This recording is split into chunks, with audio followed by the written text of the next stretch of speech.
আজ সোমবার 30শে আষাঢ় 2024 সালের 15ই জুলাই। মীন রাশি, মীন লগ্ন, পাইসিস সাইনের জাতক জাতিকাদের আজকের দিনটি কিন্তু এক প্রকার মধ্যম প্রকৃতির অতিবাহিত হতে চলেছে।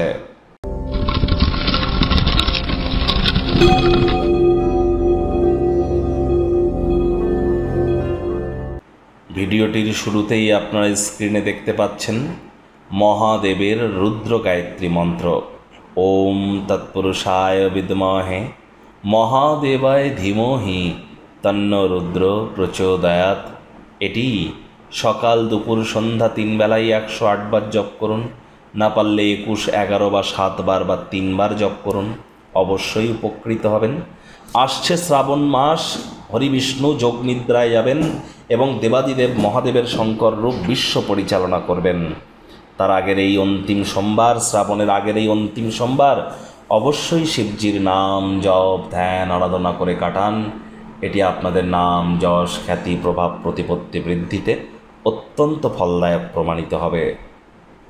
ভাগ্য মিটার আজ আপনাদের বলছে 7.5 আউট অফ 10 ভাগ্য আপনাদের অনুকূলেই থাকবে। তৎসত্ত্বেও বলবো খুব একটা সুবিধাজনক দিন কিন্তু আজ আপনাদের নয়। দিনটিতে আশাবাদী হওয়ার চেষ্টা করুন, দিনটির উজ্জ্বল থেকে উজ্জ্বলতর দিকটির দিকে তাকান। কায়িক পরিশ্রম হলেও শরীর মনে দেখবেন সতেজতা এবং তরতাজাই আপনারা অনুভব করবেন। আপনার প্রত্যয়ী প্রত্যাশা, ইতিবাচক চিন্তাভাবনা, আপনার এই যে পজিটিভ থিঙ্কিং, এগুলি আপনার আশা আকাঙ্ক্ষাকে বাস্তবায়নের দ্বার উন্মুক্ত করে দেবে।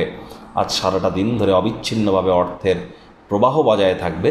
তৎসত্ত্বেও আজ অর্থকরীর পরিস্থিতি নিয়ে গৃহে কোনো অস্বস্তিকর পরিস্থিতি তৈরি হতে পারে এবং মানি ম্যানেজমেন্ট, মানি সেভিংস সম্পর্কে আপনাদেরকে জ্ঞান বৃদ্ধি করতে হবে।